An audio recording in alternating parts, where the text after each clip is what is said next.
둘째는 이 통일 및 남북 문제에 있어서도 정말 중요한 게 튼튼한 이 번영하는 경제를 만드는 일이라고 생각을 합니다. 우리가 과거 독일 통일에서도 봤지만은 엄청난 통일 비용이 듭니다. 또 교류 협력 비용도 만만치 않습니다.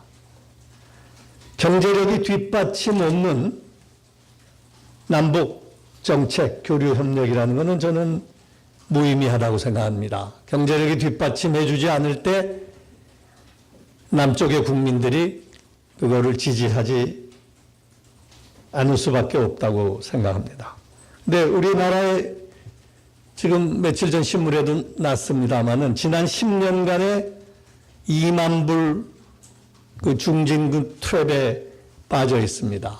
그래서 이 경제를 획기적으로 살릴 수 있는 그러한 리더가 저는 요구된다고 생각을 합니다. 그래서 이런 북핵이라든지 대북 정책을 독자적으로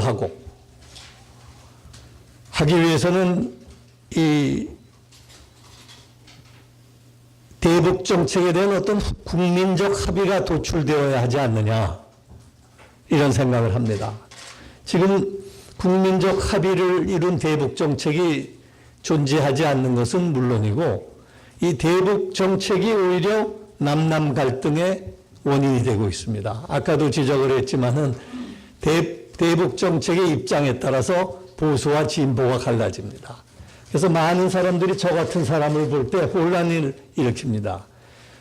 분명히 보수인데 대북 정책에 관해서는 진보적인 입장을 제가 취해왔기 때문에 저 사람을 진보로 봐야 될지 보수로 봐야 될지 혼란스러워합니다. 근데 그런 것은 사실은 말이 안 되는 거죠. 우리가 잘 알지만은 72년에 7.4 선언이 있었죠.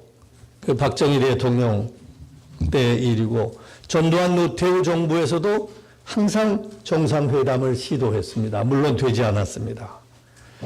94년엔 전쟁 영변 문제 때문에 전쟁 발발 직전까지 갔습니다. 그런데 그것이 오히려 계기가 돼가지고 카터의 중재가 있고 남북 정상회담이 7월 8일 날 성사가 됐습니다. 그런데 김일성 주석이 사망함으로 해서 불발이 됐죠. 그러다 김영삼 정부에 잠깐 비친 남북 화해 분위기가 김일성 주석 사망 이후에 오히려 95년 이후에는 완전히 180도가 바뀐 이 제재 일변도의 정책, 압박 정책으로 들어갔습니다. 그것이 98년 김대중 정부가 들어오면서 이른바 해병 정책이 도입이 되었고 10년간 지속됐습니다.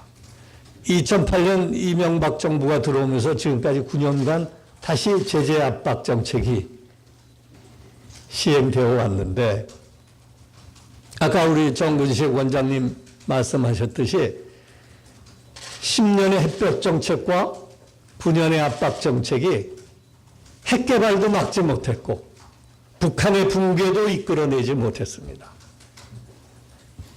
그러니까 우리가 필요한 것은 진보와 보수, 여야와 야가 정말 국민적 담론 수준의 토론과 타협을 통해서 하나의 대북 정책을 이끌어내는 것이 참으로 필요한 때가 아닌가 이런 생각을 해봅니다. 이 남남 합의에 의한 하나의 정책을 우리가 수립할 수 있을 때 그것을 바탕으로 해서 정권 교체와 상관없이 꾸준히 남북 대타협, 남북 대합의를 도출해낼 수 있는 것이 아닌가. 그럴 때 남북 평화 공존과 공영, 나아가 평화 통일로 만들어갈 수 있다 하는 것이 제 기본 생각입니다.